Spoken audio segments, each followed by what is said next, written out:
When we think of pirates, we imagine sword fights, treasure maps, and epic naval battles against the Royal Navy.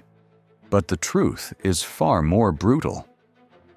The greatest enemy of every pirate crew during the Golden Age of Piracy wasn't cannon fire or cutlass blades.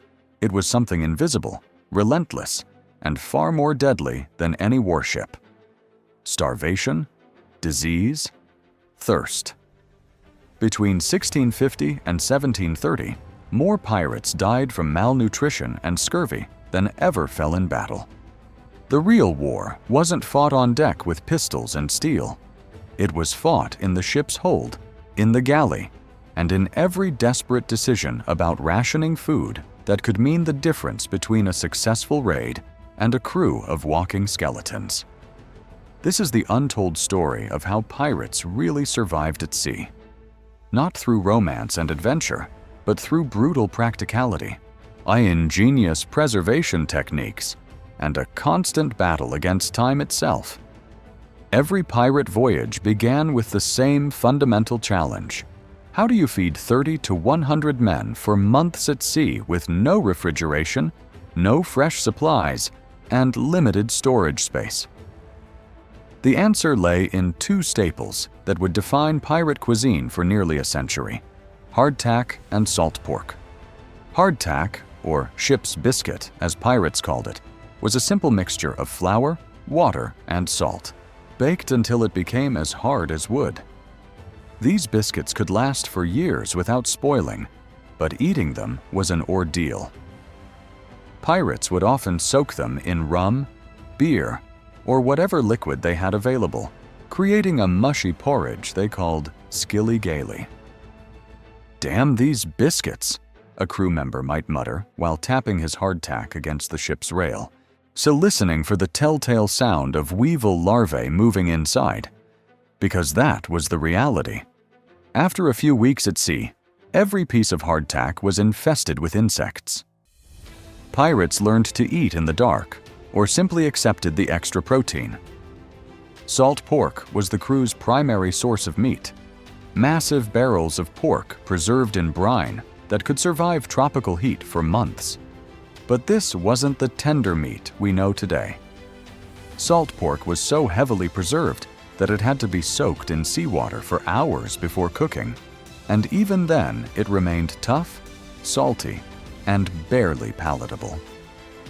The ship's cook, usually a disabled crew member who could no longer fight, would boil the salt pork in large iron cauldrons, creating a stew that filled the ship with the smell of salt, grease, and whatever vegetables they could scavenge from their last port. Why, this stew, served with hardtack and a ration of rum, became the foundation of pirate nutrition. But here's what made this system revolutionary. It worked.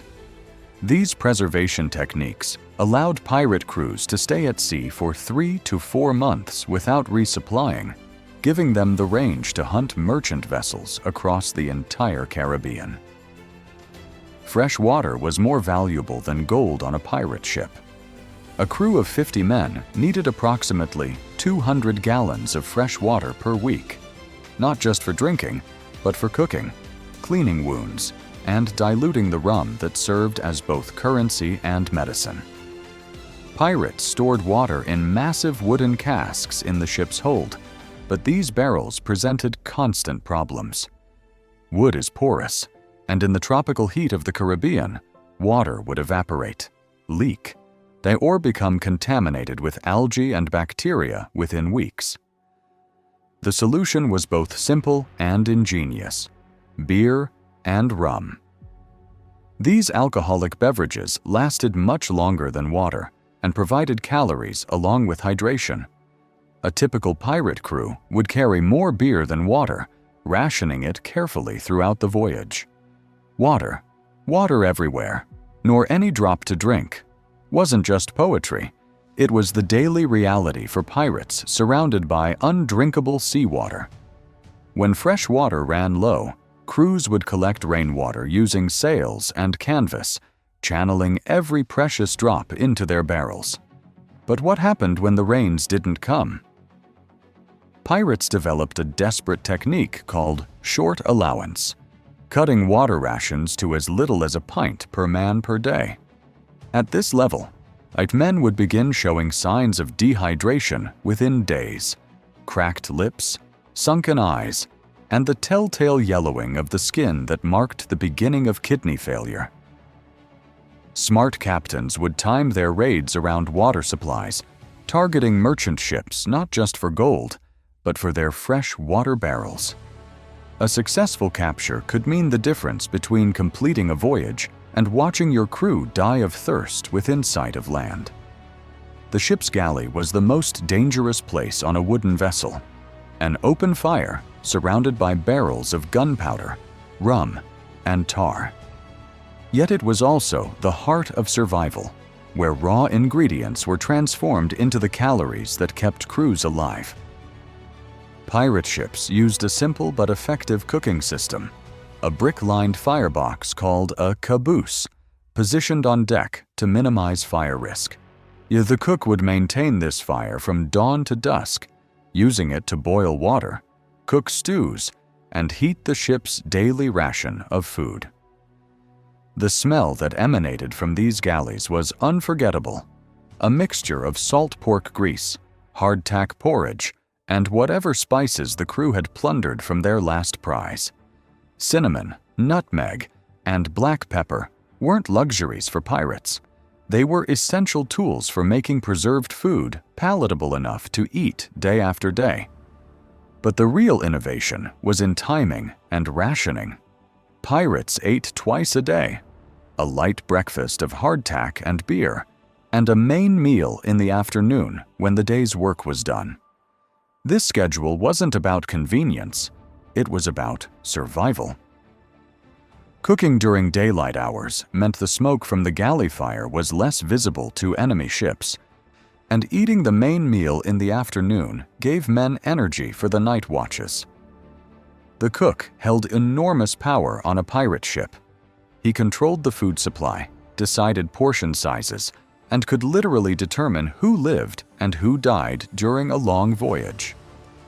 Smart captains treated their cooks well, knowing that a mutiny often started in the galley when hungry men decided they weren't getting their fair share. No matter how well pirates planned, long voyages sometimes outlasted their food supplies. When the salt pork ran out and the hardtack barrels showed their wooden bottoms, crews faced a choice: find food or die. Pirates became masters of emergency nutrition, eating things that would horrify modern sailors. Ship's rats were considered a delicacy. They were fresh meat in a world of preserved food, and experienced sailors knew how to trap and cook them. Leather from shoes, belts, and rigging could be boiled into a gelatinous soup that provided some nutrition. But the most common emergency food was portable soup, a concentrated broth made by boiling bones, scraps, and any organic matter until it formed a thick paste that could be stored in small containers. When mixed with hot water, this paste created a thin soup that could keep men alive for weeks. "We're down to eating the ship itself," crew members would joke grimly as they chewed on leather and rope fibers. But it wasn't really a joke. Pirates would literally consume parts of their ship: oakum, the fiber used to seal gaps between planks, canvas from old sails, and even the glue that held wooden joints together. The psychological impact of starvation was as dangerous as the physical effects. Hungry men became irritable, suspicious, and prone to violence. Captains learned to watch for the warning signs: men hoarding food, fights breaking out over rations, and the dangerous quiet that preceded a mutiny. Some crews resorted to the ultimate taboo, but we'll leave that dark chapter for another discussion. After 2 months at sea without fresh fruits or vegetables, pirates faced an enemy more terrifying than any navy: scurvy.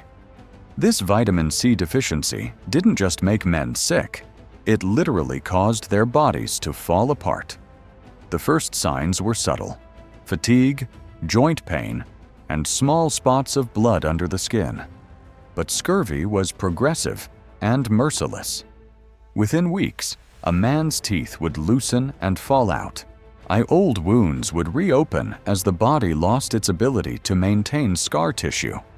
Gums would swell and bleed, making eating painful and eventually impossible. His teeth fell out like kernels of corn, was how one pirate described watching a shipmate succumb to scurvy. The disease attacked the body's connective tissue, causing internal bleeding, muscle weakness, and eventually death. Pirates didn't understand the science of vitamin C, but they observed the patterns. Crews that spent long periods at sea without fresh food would inevitably develop scurvy, while those who regularly stopped at islands with citrus fruits remained healthy. The solution came through trial and error: lime juice, lemon juice, and sauerkraut. Smart captains would stock barrels of pickled cabbage and citrus juice, rationing these precious anti-scurvy medicines as carefully as they rationed water. But here's the cruel irony: the very preservation techniques that allowed pirates to survive long voyages also destroyed the vitamins that could prevent scurvy. Salt pork and hardtack contained almost no vitamin C, creating a nutritional trap that killed thousands of sailors during the Golden Age of Piracy. While the open ocean was a nutritional wasteland, the Caribbean islands offered pirates a paradise of fresh food, if they knew how to find it. Experienced pirate crews became expert foragers, learning to identify edible plants, fruits, and animals on tropical islands. Sea turtles provided fresh meat and eggs that could feed an entire crew for days. Coconuts offered both fresh water and nutritious meat. Wild pigs, left behind by Spanish colonists, roamed many islands and provided fresh pork for crews tired of the salted variety. Pirates also learned to fish using techniques borrowed from indigenous peoples: nets woven from ship's rope, hooks carved from bone, and lines that could catch the large fish that thrived in Caribbean waters. But the real treasure was fresh fruit: mangoes, papayas, guavas, and citrus fruits that not only tasted incredible after months of hardtack and salt pork, but also provided the vitamins that prevented scurvy and other diseases. "Paradise found," a crew member might whisper as they filled barrels with fresh coconut water and loaded the ship with tropical fruits. These island stops weren't just about rest and relaxation. They were about survival, allowing crews to recover from the nutritional deficiencies of long sea voyages. So smart pirate captains would time their raids around these resupply opportunities, using hidden coves and uninhabited islands as bases where they could hunt, fish, and gather the fresh food that would keep their crews healthy for the next leg of their journey. Food distribution on a pirate ship wasn't democratic. It was a carefully managed hierarchy that reflected the brutal realities of survival at sea. The captain ate best, with access to private stores of wine, cheese, and preserved delicacies taken from captured merchant vessels. Officers received larger portions and better cuts of meat. But even this hierarchy had limits. A captain who hoarded food while his crew starved would quickly find himself facing a mutiny. Pirates developed elaborate systems for ensuring fair distribution of food. Many crews used a messing system, where 6 to 8 men formed a group that shared food equally among themselves. Each mess would take turns receiving the best portions, ensuring that over time, everyone got their fair share. The ship's articles, the written agreements that governed pirate crews, often included specific provisions about food. Some crews guaranteed that every man would receive equal rations regardless of rank. Others established penalties for stealing food or cheating on rations. Share and share alike was more than a pirate motto. It was a survival strategy. Crews that maintained fair food distribution stayed loyal longer and fought harder when the time came for battle. But when food ran critically low, even these democratic principles could break down. Now, captains faced impossible decisions: save food for the officers who could navigate and fight the ship, or maintain equality while risking everyone's survival. The truth about pirate food reveals something profound about the Golden Age of Piracy. These weren't romantic adventurers sailing for glory and gold. They were practical engineers of survival, using every available technique to stay alive in one of the world's most hostile environments. The preservation methods, rationing systems, and foraging techniques developed by pirates influenced naval practices for centuries. Their understanding of nutrition, gained through bitter experience with scurvy and starvation, helped shape modern maritime medicine. But perhaps most importantly, the story of pirate food shows us that the real battles of the Golden Age weren't fought with cannons and cutlasses. They were fought in ships' galleys, around water barrels, and in the daily decisions about who ate what and when. The pirates who survived long enough to become legends weren't necessarily the best fighters. They were the best survivors. They understood that controlling food meant controlling the crew, that fresh water was more valuable than Spanish silver, and that a well-fed crew could outfight and outlast any enemy. The next time you see a pirate movie with its romantic sword fights and buried treasure, remember the real story. Men eating weevil-infested hardtack in the dark, rationing water by the spoonful, and celebrating the discovery of a coconut grove like they'd found the greatest treasure in the world. Saw it because in many ways, they had. What aspect of pirate survival would you like to explore next? The brutal reality of ship medicine and surgery without anesthesia? The ingenious methods pirates used to repair their ships in the middle of the ocean? Or perhaps the complex social codes that kept these floating societies from descending into chaos? Let us know in the comments, and we'll dive deeper into the untold engineering of pirate survival.